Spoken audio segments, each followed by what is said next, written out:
دھوم مچی ہو۔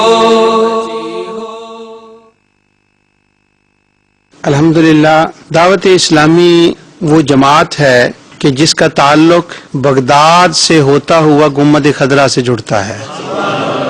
جو بندہ دعوت اسلامی کے ساتھ جڑتا ہے، ان کے ساتھ شامل ہوتا ہے، اسے یہ کبھی بھی خطرہ نہیں ہونا چاہیے کہ وہ کسی وقت رستہ بھول سکتا ہے، کیونکہ یہ تو سیدھے مدینے کی طرف لے کر جاتے ہیں۔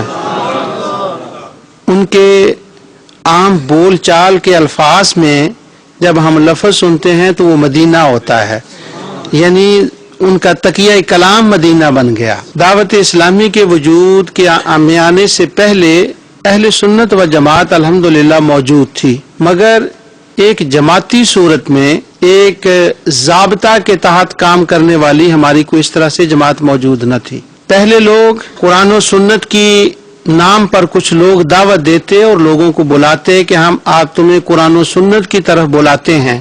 کتنے لوگ ہیں جو مجھے ملے اور جنہوں نے کہا کہ ہم دعوت اسلامی کے ساتھ جوائن ہوئے ہیں۔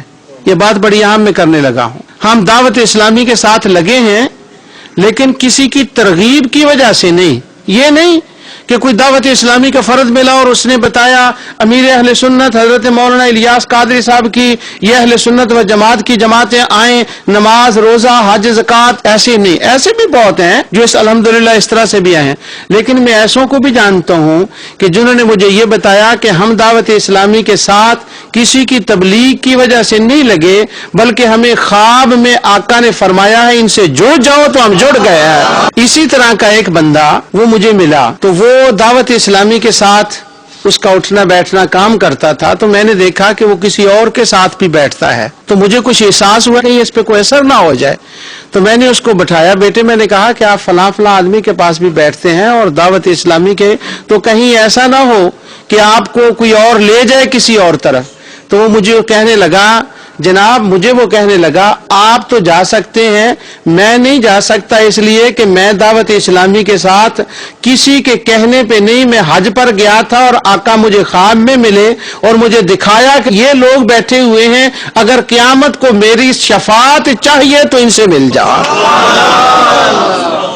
اب جو ایسے پکے طریقے سے بندہ لگتا ہے وہ اس کے مڑنے کا سوال ہی پیدا نہیں ہوتا۔ وہ مجھے کہہ رہا ہے کہ تو رستہ بھول سکتا ہے، میں نہیں بھولوں گا، کیوں؟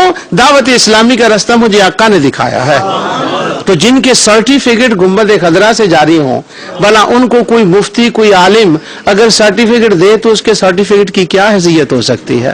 میں اگر دعوت اسلامی کا تعارف کراؤں تو اس کا کیا تعارف ہو سکتا ہے؟ کوئی اور مولانا کرائیں تو کیا ہو سکتا ہے؟ جن کا تعارف سرور دو عالم صلی اللہ علیہ وسلم نے